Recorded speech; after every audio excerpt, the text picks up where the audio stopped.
In the summer of '96, a mother sat alone in her private sitting room at Kensington Palace, tears streaming down her face as she penned the most important letter of her life.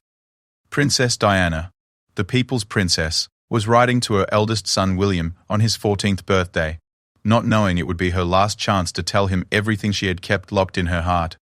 This wasn't just any birthday letter. Hidden within its pages were secrets that could have changed the course of royal history forever. Diana revealed truths about his father, confessed her deepest regrets about their broken family, and shared her greatest fears for his future as king. Most shocking of all, she warned him about the very people he trusted most, people who were already planning to ensure this letter would never reach his hands. What happened next would haunt the royal family for decades. The letter that could have saved a relationship, prevented years of heartache, and perhaps even saved Diana's life, vanished without a trace. But the truth about who intercepted it, why they did it, and what devastating consequences followed remained buried in palace walls for over 25 years, until now. This is the story of love, betrayal, and the price of royal secrets. A story that will make you question everything you thought you knew about the most famous family in the world. The morning light filtered through the tall windows of Kensington Palace as Diana Frances Spencer sat at her antique writing desk staring at the blank cream-coloured stationery before her. June 21st, 1996. Her beloved William's 14th birthday was just days away, and this year felt different from all the others. The weight of recent events pressed heavily on her shoulders, like an invisible crown she could never remove. Diana picked up her fountain pen, the same one Charles had given her during their engagement years ago, when hope still lived in her heart. Her hands trembled slightly as she began to write the date in her elegant handwriting. The irony wasn't lost on her that she was using a gift from the man who had broken her heart to write to the son who was slowly slipping away from her. The divorce proceedings were in full swing, and the palace machinery was working overtime to control every aspect of the narrative. Diana felt like she was drowning in a sea of protocol, legal documents, and carefully worded statements that bore no resemblance to her actual feelings or experiences. Worse still, she could see the distance growing between herself and her boys, William especially, as the adults around them whispered poison in their ears. She had tried talking to William directly about the situation, but 14-year-old boys weren't exactly known for their emotional availability, especially when they were being shuttled between two worlds that seemed increasingly at war with each other. Every conversation felt stilted.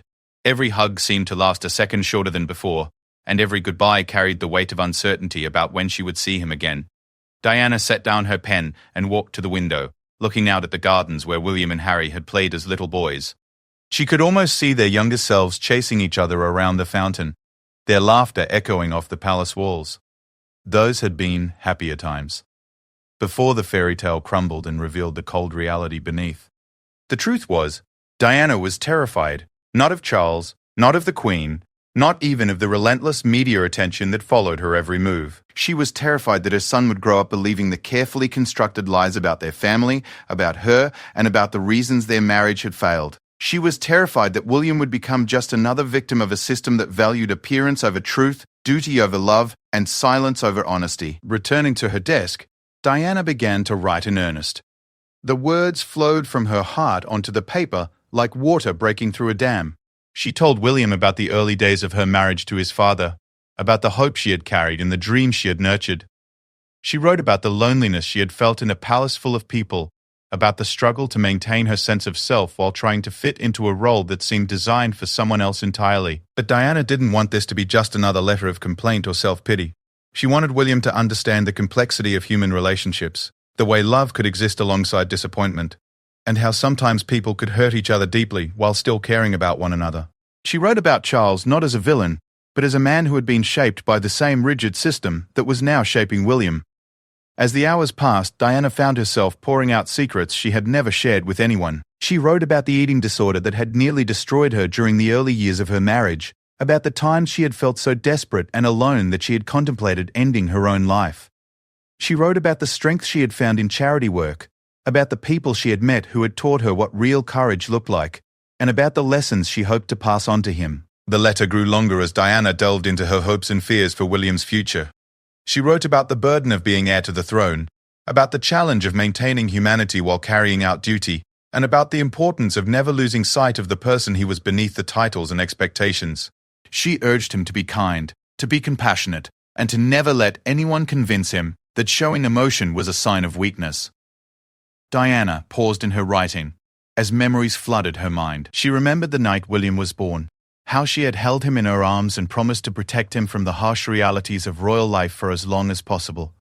She remembered his first steps, his first words, his first day at school, and all the milestones that had marked his journey from baby to boy to young man.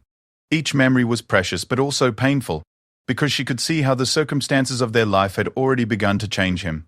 The most difficult part of the letter came when Diana tried to explain the current situation without poisoning William's relationship with his father. She wrote about the importance of forgiveness, about the way resentment could eat away at a person's soul, and about the strength it took to choose love over bitterness. She acknowledged her own mistakes and shortcomings, taking responsibility for the way she had contributed to the breakdown of their family. But Diana also wrote about truth, and about the importance of not accepting convenient lies just because they made life easier.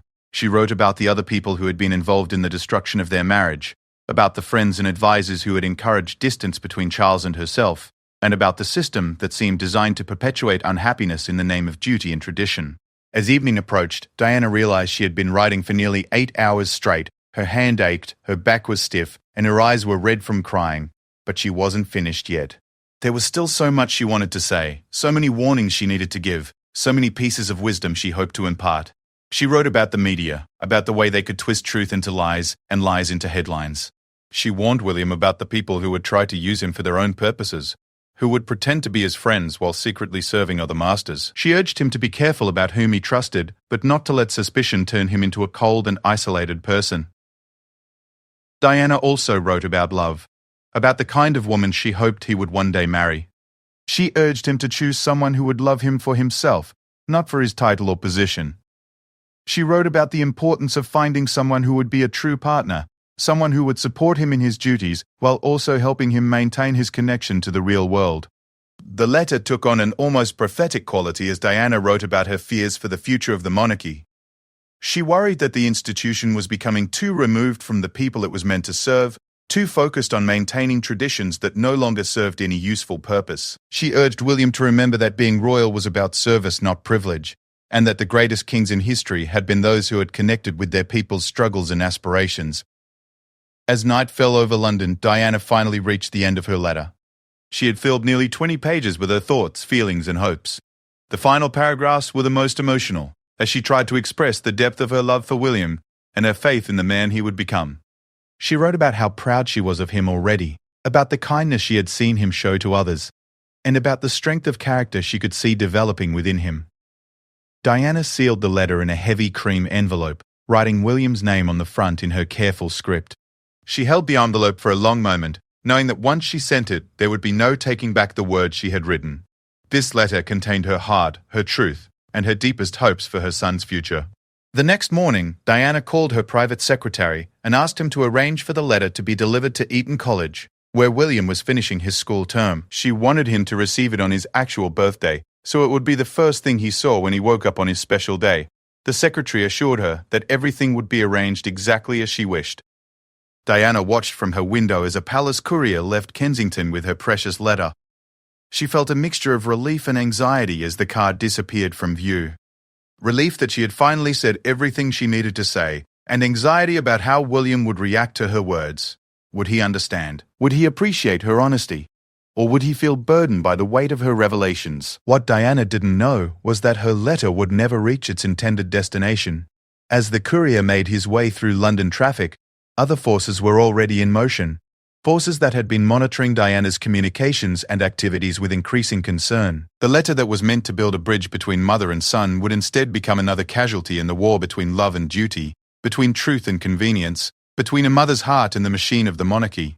The seeds of tragedy were already planted, waiting to bloom in the months and years ahead. Diana's words of love and warning would remain unheard, her hopes and fears would go unshared, and the distance between herself and William would continue to grow.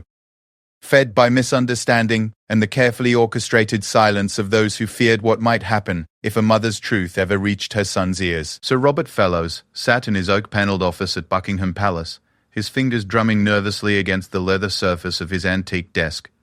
As the Queen's private secretary, he was accustomed to dealing with sensitive matters, but the intelligence report before him presented a particularly delicate situation. The surveillance team assigned to monitor Diana's communications had intercepted something that could potentially cause significant damage to the royal family's carefully maintained public image. The irony of the situation wasn't lost on him. Sir Robert was Diana's brother-in-law, married to her sister Jane, which made family gatherings particularly awkward since the separation. His loyalty, however, lay firmly with the crown, and personal relationships had to take a backseat to his duty to protect the monarchy. The institution was bigger than any individual, including his sister-in-law, no matter how much the public adored her. He picked up the secure telephone and dialed a number he knew by heart. Within minutes, Charles Anson, the Queen's press secretary, appeared in his office, followed closely by Commander Richard Aylard, Charles's former private secretary who now worked as a senior advisor on sensitive matters. The three men had worked together for years, managing crisis after crisis, always with the same goal: protecting the royal family's reputation at any cost. "Gentlemen, we have a situation," Sir Robert began, his voice grave. "Our sources indicate that Diana has written an extensive letter to Prince William, intended for his birthday delivery. Based on the time she spent writing and the emotional state she was observed to be in, we have reason to believe this correspondence may contain sensitive information that could be damaging if it were to somehow become public knowledge in the future." Charles Anson leaned forward in his chair, his expression concerned. As press secretary, he had spent the last few years trying to manage the fallout from the Wales's marital problems, and every day brought new challenges. Diana's popularity with the public made her particularly dangerous when she decided to share her version of events. Her interview with Martin Bashir for Panorama had been a public relations nightmare that they were still recovering from. "What kind of sensitive information are we talking about?" Anson asked, though he suspected he already knew the answer. Diana had a tendency to be remarkably candid about private family matters, and her emotional state since the separation had made her increasingly unpredictable. Commander Aylard, who had worked closely with Charles for years and understood the dynamics of the family better than most, spoke up. "We have to assume she's written about the marriage, about the reasons for the breakdown, possibly about other individuals who were involved. Given her current state of mind and her apparent desire to justify her position, she may have included information that could be embarrassing or damaging to His Royal Highness and others." Sir Robert nodded grimly. "Exactly. And we must consider the long-term implications. Prince William is still a minor, still forming his opinions about his parents and their relationship. If he were to read his mother's unfiltered version of events, particularly while he's in such a formative stage of development, it could significantly impact his relationship with his father and his understanding of his future role." The three men sat in silence for a moment, each contemplating the potential consequences. They had all witnessed firsthand how the breakdown of Charles and Diana's marriage had affected the young princes. William, in particular, had shown signs of stress and confusion as he tried to navigate between his loyalty to both parents while dealing with the intense media scrutiny that surrounded every aspect of his life. Charles Anson broke the silence. "Have we considered simply allowing the letter to be delivered? Perhaps its contents aren't as damaging as we fear. It is, after all, a private communication between mother and son." Sir Robert shook his head. "That's a risk we cannot afford to take. Even if the letter itself contains nothing immediately damaging, we have to consider what might happen if its contents were ever to be revealed publicly. Diana has shown a pattern of sharing private family information with journalists and biographers. If she's put her thoughts and feelings in writing, there's always the possibility that those words could eventually find their way into the public domain." Commander Aylard added another concern. "There's also the matter of Prince William's emotional well-being to consider. He's at a crucial stage in his development, trying to come to terms with his parents' divorce while also preparing for his future responsibilities. An emotional letter from his mother, particularly one that might contain criticism of his father or revelations about family secrets, could be deeply upsetting for him." The conversation continued for nearly an hour as the three men weighed their options. They could intercept the letter and simply destroy it, but that carried its own risks. If Diana discovered what they had done, it could cause an even bigger scandal. They could intercept it and replace it with a more innocuous birthday message, but that would require forgery and could be discovered later. They could allow it to be delivered but monitor William's reaction and any subsequent communications, but that still left them vulnerable to the original problem. Finally, Sir Robert made the decision that would haunt him for years to come. "We intercept the letter. We cannot allow it to be delivered.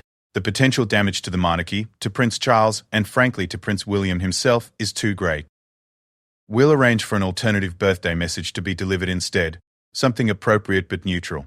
The plan was set in motion with the efficiency that characterized all palace operations. The courier who had been tasked with delivering Diana's letter was contacted and instructed to return to Buckingham Palace for additional security clearance of the correspondence. This was not unusual.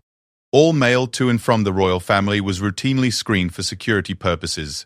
When the courier arrived at the palace, he was met by Commander Aylard, who explained that there had been concerns raised about the security of the delivery route to Eton College. The letter would need to be held temporarily while alternative arrangements were made. The courier, accustomed to the complex security protocols that governed royal communications, thought nothing of the delay. The letter was taken to a secure room, where it was carefully opened using steam to soften the wax seal without damaging it. The three men read Diana's words with growing concern. Her letter was even more emotionally charged and revealing than they had feared.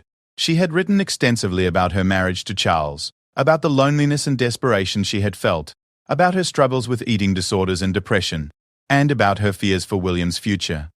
More concerning still, Diana had written about specific individuals within the royal household who she felt had contributed to the breakdown of her marriage. She named names and described conversations and incidents that, if made public, could cause significant embarrassment to several prominent figures within the establishment. She had also written about her hopes that William would one day reform the monarchy and make it more responsive to the needs of ordinary people. "This is worse than we thought," Charles Anson said after reading the letter. "If this were ever to become public, it would be devastating, not just to His Royal Highness but to several other individuals, and to the institution itself." Commander Aylard was equally concerned. "Look at this section here, where she writes about the future of the monarchy. She's essentially encouraging Prince William to revolutionize the entire system. Can you imagine the impact if a future king were to read his mother's words urging him to tear down centuries of tradition?" Sir Robert felt a heavy weight settling on his shoulders. As he read Diana's heartfelt words to his son, he couldn't help but be moved by the genuine love and concern that radiated from every page. This was a mother trying to connect with her child, trying to explain complex adult situations in a way that would help him understand and cope. But his duty was clear, and personal feelings had to be set aside. "We destroy it," he said finally. "We destroy the letter, and we ensure that no record of its contents ever surfaces. Prince William will receive a standard birthday card, something appropriate but neutral. Diana will assume it was delivered, and Prince William will never know what his mother tried to tell him." The decision was made, but carrying it out proved to be more emotionally difficult than any of the three men had anticipated. As they prepared to destroy the letter, each of them felt the weight of what they were doing. They were not just destroying a piece of paper, they were silencing a mother's voice and denying a son the chance to hear his mother's truth. But the machine of the monarchy demanded such sacrifices. The institution had survived for centuries by making hard choices, by putting duty before personal feelings, and by maintaining the delicate balance between public perception and private reality. Diana's letter, with its raw honesty and emotional intensity, threatened to upset that balance. The letter was burned in the fireplace of Sir Robert's office, the cream-colored pages curling and blackening as Diana's carefully chosen words disappeared forever. The three men watched in silence as the smoke carried away the hopes and fears of a mother who had wanted nothing more than to connect with her son during one of the most difficult periods of her life. In its place, they arranged for a formal birthday card to be delivered to Prince William, signed with Diana's name but containing none of her actual words. The card was pleasant and appropriate, wishing him well on his special day and expressing general maternal love and pride. It was the kind of message that could be shown to anyone without embarrassment, the kind of communication that the palace preferred. Meanwhile, Diana waited anxiously for some acknowledgement that her letter had been received. She called the school several times to confirm that the delivery had been made, and was assured that Prince William had indeed received his birthday correspondence. She interpreted his polite but brief thank you call as typical teenage behavior, not realizing that he was responding to a completely different message than the one she had sent.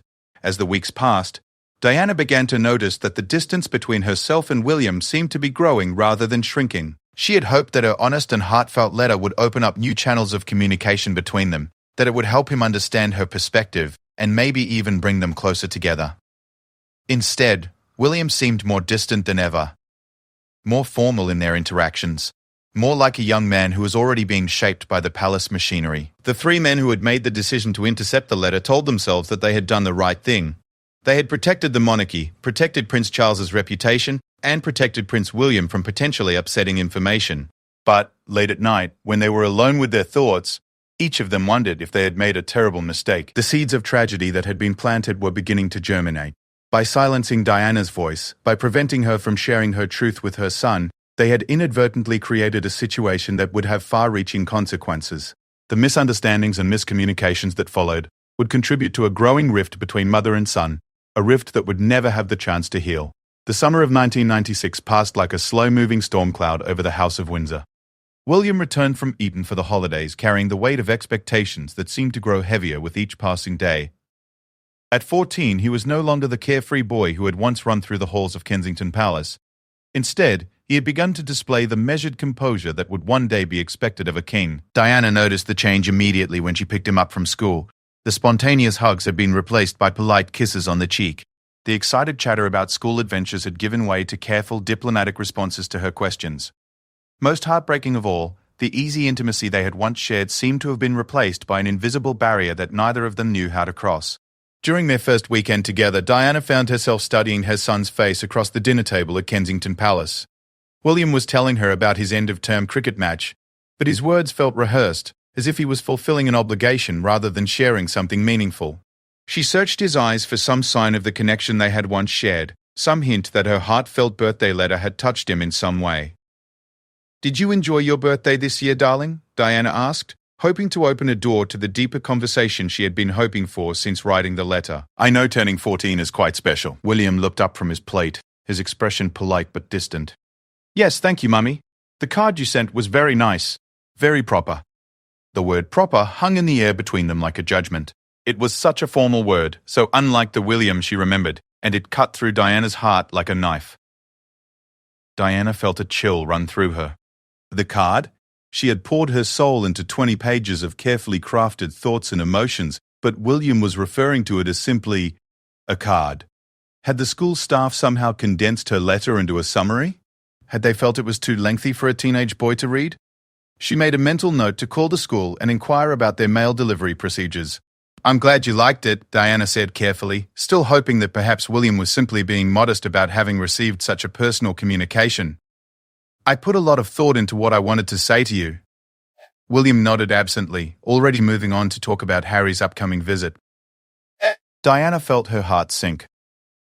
If her letter had truly reached him, if he had read her carefully chosen words about their family situation, about her love for him, about her hopes and fears for his future, surely it would have prompted some kind of response. But there was nothing in his manner to suggest that he had received anything more meaningful than a standard birthday greeting.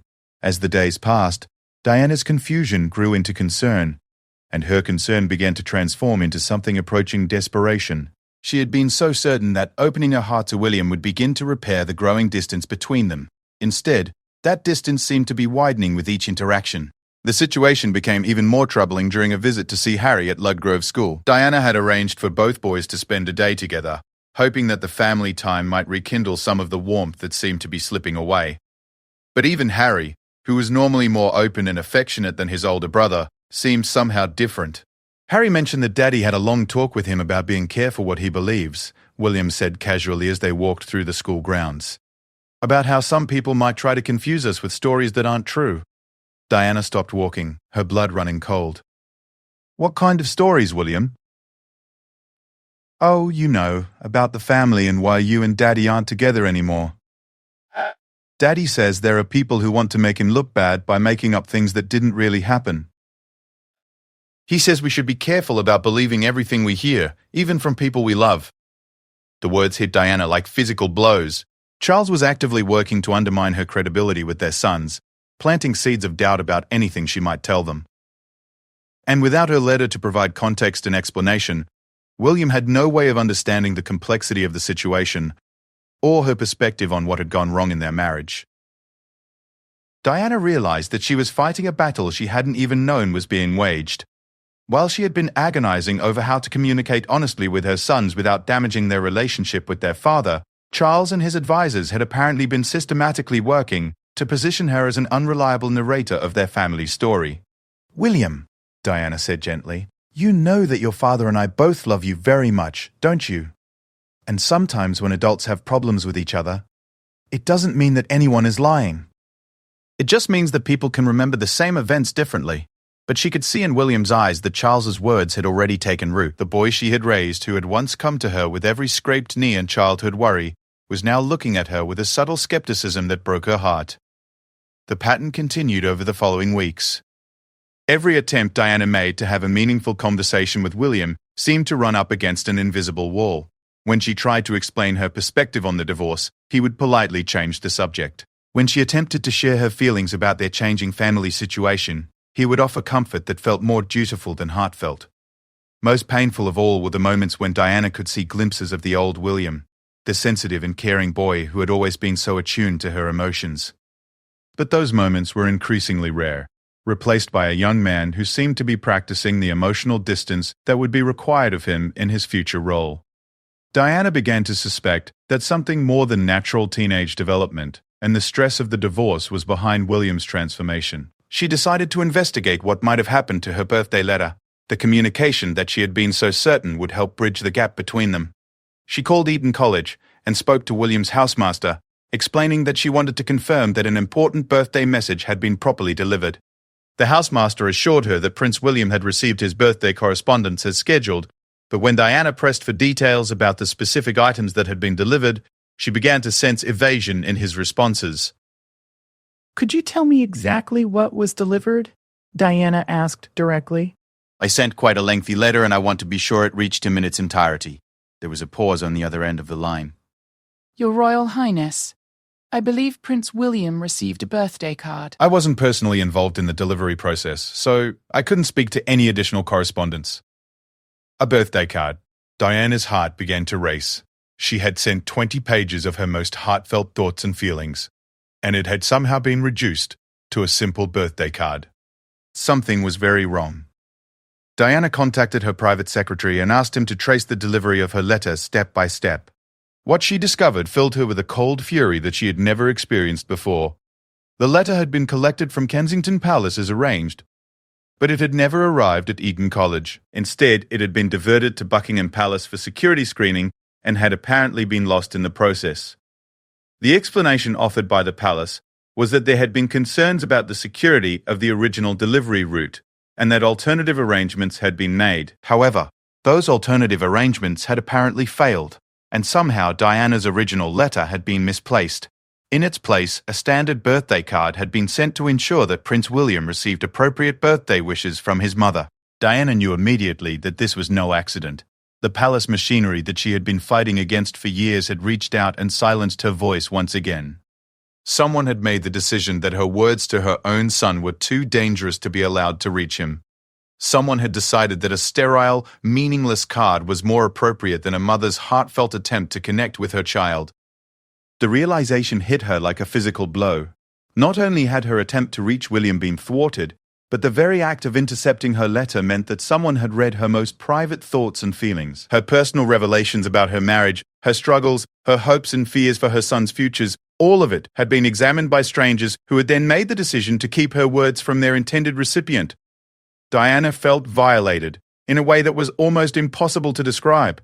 The letter had been her attempt to reclaim some control over her own narrative, to ensure that William heard her perspective on their family situation directly from her, rather than through the filtered and distorted versions that others were providing. But even that small measure of autonomy had been stripped away from her. Worse still, she realized that William's growing distance from her was at least partially the result of this manipulation. Without her letter to provide context and explanation, he was left to form his opinions based solely on what others were telling him. And those others, it seemed, had their own agenda when it came to shaping his understanding of his parents and their relationship. Diana found herself trapped in an impossible situation. If she told William what had happened to her letter, she would be asking him to believe that the very people he was supposed to trust most had deceived him. If she tried to recreate the contents of the letter verbally, it would seem like she was responding to something he had never said or asked about. And if she did nothing, the distance between them would continue to grow, fed by misunderstanding and manipulation. She decided to try a direct approach. During their next visit, she sat William down for what she hoped would be an honest conversation about their relationship and communication. "William, I feel like there's a wall growing between us," she began. "I've been trying to be open with you about everything that's happening in our family, but I'm not sure my words are reaching you." William looked uncomfortable, shifting in his chair. "Mummy, you don't need to worry about me. I'm fine. Daddy says that you sometimes worry too much about things that aren't really problems. There it was again, Charles's voice speaking through their son. Diana felt a wave of frustration and sadness wash over her. How could she compete with a coordinated campaign designed to undermine her credibility and position her as an over-emotional, unreliable source of information? William, what if I told you that sometimes the people we trust most might not be telling us the complete truth? Not because they're bad people, but because they think protecting us is more important than being honest with us. She watched as William's expression grew more guarded. She could see him mentally retreating, putting up the emotional barriers that she was becoming so familiar with. The spontaneous, open boy she had raised was disappearing, replaced by someone who had learned to be cautious about believing his own mother. I think, William said carefully, that sometimes when people are upset, they might imagine things that aren't really true. And I think it's important to be loyal to the people who love us and want what's best for us. The words were spoken in William's voice, but Diana could hear the influence of others behind them. Her son was essentially telling her that he trusted his father and his father's advisors more than he trusted her. The letter that might have helped him understand her perspective, that might have given him insight into the complexity of their situation, had been stolen from both of them. As summer turned to autumn, and William prepared to return to school, Diana felt a growing sense of desperation. Time was running out for her to reconnect with her son, before the influences around him succeeded in turning him completely against her. She had lost one crucial opportunity when her letter was intercepted, but she was determined not to lose the war for her son's heart. What Diana didn't realize was that her attempts to reach William were being monitored and countered at every turn. The same system that had intercepted her letter was now working to ensure that any future attempts to share her perspective would be neutralized before they could take effect. The distance growing between mother and son was not just the natural result of divorce and adolescence. It was being carefully cultivated by people who saw Diana's influence over her children as a threat to their own agenda. By the autumn of 1996, Diana had become a woman haunted by the growing realization that she was losing her sons to forces beyond her control. The intercepted letter had been just the beginning of a systematic campaign to isolate her from William and Harry, and the effects were becoming increasingly apparent with each passing month. The first major crack in their relationship became visible during a family gathering at Balmoral, the Queen's Scottish estate. Diana had been invited to spend time with the boys during their half-term break, but the atmosphere was tense from the moment she arrived. William, now 15, carried himself with a formality that reminded Diana painfully of his father at the same age. "How was your journey, Mother?" William asked politely as she stepped out of her car. The word mother instead of his usual mummy felt like a slap across the face. Diana tried to smile, but she could feel the emotional distance stretching between them, like a chasm that grew wider with each interaction. During dinner that evening, Diana found herself sitting across from her sons, feeling like a stranger at her own family table. The conversation was stilted and formal, filled with the kind of polite small talk that she might have with any acquaintance. When she tried to ask William about his deeper thoughts and feelings, about how he was coping with all the changes in their family, she was met with responses that sounded like they had been coached by a diplomatic trainer. "I'm managing everything quite well, thank you," William would say, or "Father has been very helpful in explaining how to handle difficult situations." Each response felt like another door closing between them, another piece of the intimate mother-son relationship they had once shared being filed away and replaced with something cold and distant. Diana noticed that Harry, too, was beginning to change. Though he was still more open than his older brother, she could see him watching William for cues about how to behave around their mother. The little boy who had once crawled into her bed for comfort after a bad dream was learning to maintain appropriate boundaries, to be cautious about showing too much emotion or vulnerability. The most heartbreaking moment came when Diana tried to have a private conversation with William about his future. She had hoped to share some of the wisdom and warnings that had been in her intercepted letter, to help him understand the challenges he would face as the future king and the importance of staying true to his own values. "William," she began as they walked through the grounds of Balmoral, "I know you're growing up so quickly, and I want you to know that you can always come to me if you need to talk about anything. The pressure you're under, the expectations people have of you, I understand what that feels like." William stopped walking and turned to face her with an expression that seemed far too mature for his 15 years. "Mother, I appreciate your concern, but I have excellent guidance from Father and his advisors. They understand my role and responsibilities better than anyone, and they're helping me prepare for my future duties. You don't need to worry about me." The words were spoken kindly, but they cut Diana to the core. Her own son was essentially telling her that other people were better qualified to guide him through life than she was. The letter that might have helped him understand her unique perspective as someone who had navigated the same treacherous waters of royal life had been stolen from both of them, leaving her with no way to share the hard-won wisdom she had gained through her own struggles. "William, I've lived this life too," Diana said desperately. "I know what it's like to feel trapped by duty, to struggle with the weight of expectations. I know what it's like to feel alone in a crowd of people who are supposed to support you. Please don't shut me out." But she could see that her words were not reaching him. William had been taught to view her as emotionally unstable, as someone whose judgment could not be trusted. The systematic campaign to undermine her credibility had succeeded in poisoning her relationship with her own child. The situation became even more tragic as 1996 turned into 1997. Diana threw herself into her charity work with renewed vigor, partly as a way of finding purpose and meaning in her life, but also as a way of demonstrating to her sons that she was more than just the troubled woman she was being portrayed as. She worked tirelessly with landmine victims, AIDS patients, and homeless individuals, hoping that her actions would speak louder than the whispered rumors about her mental state and reliability. But even her charitable work became a source of tension with William. During one visit, she tried to share her passion for helping others, describing the people she had met and the impact her work was having on their lives.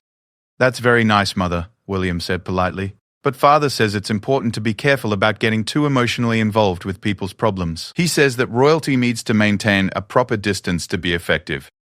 Diana felt her heart breaking. The compassion and empathy that she had tried so hard to instill in her sons was being systematically discouraged. They were being taught that emotional distance was a virtue, that caring too deeply was a weakness, that the institutional requirements of royalty were more important than human connection. She realized that without her letter to provide context and explanation, William had no way of understanding that his father's approach to royal duty was not the only way, and certainly not the only successful way. Diana's own popularity with the public came precisely from her willingness to break down barriers and connect with people on a human level. But William was being taught to see this as inappropriate rather than admirable. The final devastating blow came during a conversation about Diana's relationship with Dodi Al-Fayed, which had become a source of intense media speculation throughout the summer of 1997. William approached the topic with a formality and disapproval that shocked Diana with its maturity and coldness. "Mother, there's been considerable concern about the appropriateness of your recent associations," William said during a phone call in late August. "Father and I have discussed the potential impact on the family's reputation, and we feel it would be advisable for you to be more circumspect in your personal relationships." Diana was stunned. Her 15-year-old son was essentially lecturing her about her personal life, using language that sounded like it had come directly from a palace briefing document. The boy who had once defended her against criticism from adults was now joining the chorus of disapproval. "William, I'm an adult woman," Diana said, trying to keep the hurt out of her voice. "I have the right to form relationships with whomever I choose, and I hope you know that nothing I do will ever change how much I love you and Harry." "Of course, Mother," William replied, but his tone suggested that love and approval were two very different things in his mind. Diana hung up the phone, feeling more isolated than she had ever felt in her life. The letter that might have helped William understand her need for companionship and emotional support, that might have explained the loneliness that had driven many of her choices, remained silenced. Without that context, her relationship with Dodi appeared to be nothing more than a scandalous affair that embarrassed the royal family. As she prepared for her final trip to Paris with Dodi in August 1997, Diana was carrying the weight of 1,000 unspoken words. The letter that had been meant to bridge the gap between herself and William had instead become a symbol of all the ways the royal system had failed both of them. By silencing her voice, by preventing her from sharing her truth with her son, the palace machinery had created a tragedy that went far beyond the interception of a single piece of correspondence. The distance between Diana and William had grown so wide that when she called to say goodbye before leaving for Paris, their conversation was brief and formal. William was polite but distant, treating her more like a family acquaintance than his mother. He had been taught so well to mistrust her emotions and question her judgment that he couldn't recognize the desperation and loneliness in her voice. "Have a pleasant trip, Mother," William said as they ended their call. "Do try to be careful about the press." Diana whispered "I love you" into the phone, but William had already hung up. She stared at the receiver in her hand, realizing that her son had become a stranger to her, shaped by forces that had worked systematically to erase her influence from his life. The intercepted letter had been more than just a piece of paper. It had been her last, best chance to reach her son's heart before the barriers became too high to cross. Without it, William had formed his opinions about her based solely on the carefully managed information provided by others. He had learnt to see her as unreliable, emotional, and potentially damaging to the institution he was being groomed to serve. As Diana boarded the plane for Paris, she carried with her the weight of all the words that had never been heard, all the explanations that had never been given, all the love that had been filtered through the cold machinery of royal protocol until it was unrecognizable. The letter that might have saved their relationship lay in ashes in a palace fireplace, and the consequences of that decision were about to unfold in ways that no one could have predicted. The tragic irony was that both mother and son were victims of the same system. Diana had been silenced and marginalized, while William had been manipulated and deceived. The letter that might have helped them understand each other had been sacrificed to protect an institution that claimed to value family above all else, but in reality valued control and appearance far more than love and truth. In just a few hours, Diana would be dead, and William would be left to spend the rest of his life wondering what his mother had really wanted to tell him. The intercepted letter would become a secret burden carried by the men who had destroyed it, a reminder of the price of putting institutional interests above human relationships.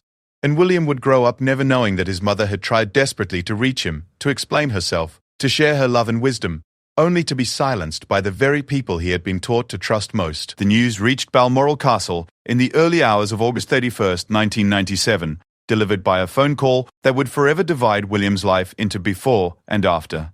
Sir Robert Fellows, the same man who had orchestrated the destruction of Diana's letter just over a year earlier, now found himself in the impossible position of having to wake the Queen and inform her that the Princess of Wales had died in a car crash in Paris. Prince Charles was awakened and told the devastating news, and it fell to him to wake his sons and tell them that their mother was gone forever. William, now 15, listened to his father's words with a composure that would have made Diana both proud and heartbroken.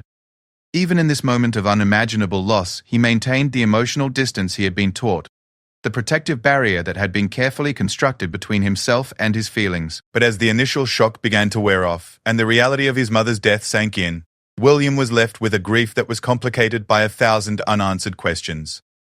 The formal, distant relationship that had developed between them in the final year of Diana's life meant that he was left with regrets and confusion, rather than the comfort of knowing he had been close to her until the end. Sir Robert Fellows, Charles Anson, and Commander Aylard found themselves dealing with the immediate crisis of managing the royal family's response to Diana's death while carrying the secret knowledge of what they had done. As they worked around the clock to coordinate the funeral arrangements and handle the unprecedented outpouring of public grief, each man was haunted by the memory of Diana's letter burning in the palace fireplace. The guilt was particularly acute for Sir Robert, who watched his nephew William struggling to cope with his mother's death while maintaining the stoic demeanor expected of a future king. During the long days leading up to the funeral, William moved through his duties like a young man in a trance, performing his role perfectly while appearing emotionally disconnected from the tragedy unfolding around him. He's handling it remarkably well, Charles told Sir Robert during one of their planning meetings. Much better than I expected, really.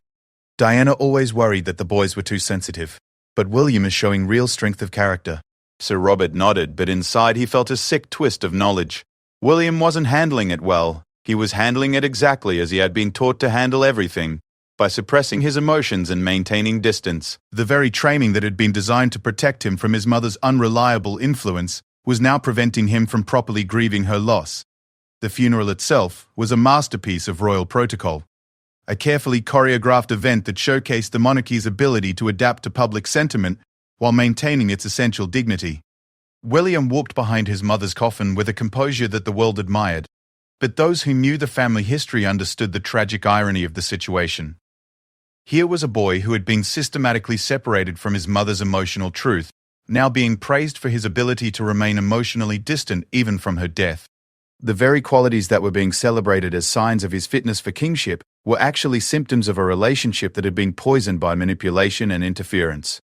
In the months and years following Diana's death, William's carefully controlled exterior began to crack. The grief that he had been unable to express openly began to manifest in other ways: periods of withdrawal, difficulty forming close relationships, and a persistent sense that something important was missing from his understanding of his mother and their relationship. During his time at university, William began to seek out information about his mother's life and work, trying to piece together a more complete picture of who she had been beyond the conflicted narratives he had been given.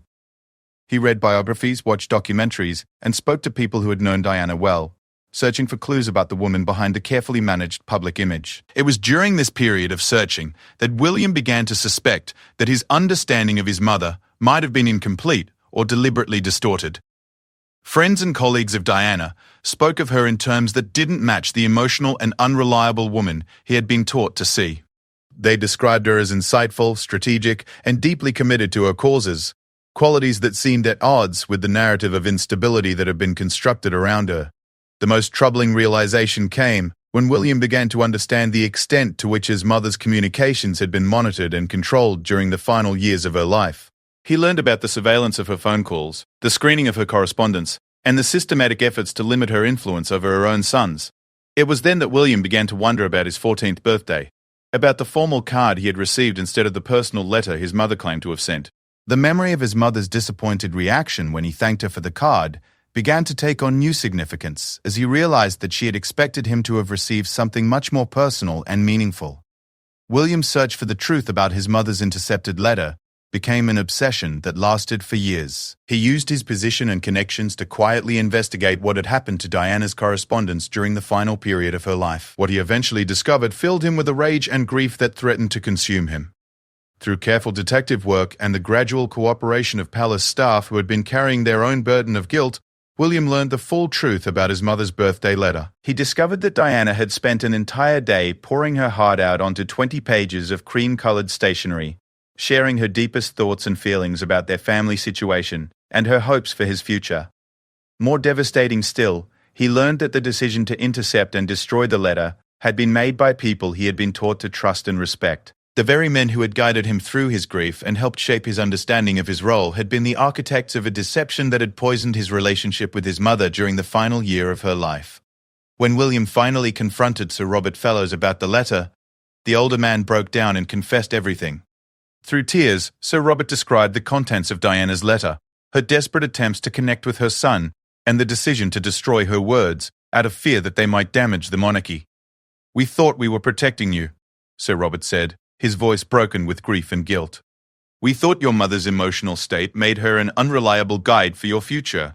We believed that maintaining your relationship with your father and your respect for the institution was more important than preserving her influence." William listened to this confession with a mixture of fury and heartbreak. He realized that the distance that had grown between himself and his mother had been artificially created and maintained by people who claimed to have his best interests at heart. The formal, cold relationship that had characterized their final months together had been the result of manipulation rather than natural development. Most painfully of all, William came to understand that his mother had died believing that he no longer trusted her, that he had chosen his father's version of their family story over hers. Diana had gone to her grave thinking that she had lost the battle for her son's heart, when in reality her words had simply been stolen before they could reach him. The revelation transformed William's understanding of his mother and their relationship.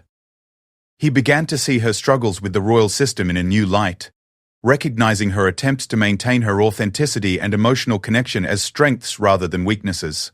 He realized that many of the qualities he had been taught to see as flaws, her emotional openness, her willingness to challenge tradition, her insistence on treating people as individuals rather than subjects, were actually admirable traits that he wished he had inherited more fully. William's discovery of the truth about his mother's letter also changed his relationship with his father and the royal establishment.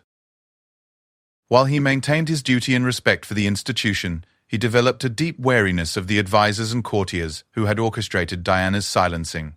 He understood that their primary loyalty was to the monarchy as an institution rather than to the individuals within the royal family, and that they would sacrifice personal relationships to protect what they saw as the greater good. The knowledge of what had been done to his mother's final attempt to reach him became a driving force in William's approach to his own family life.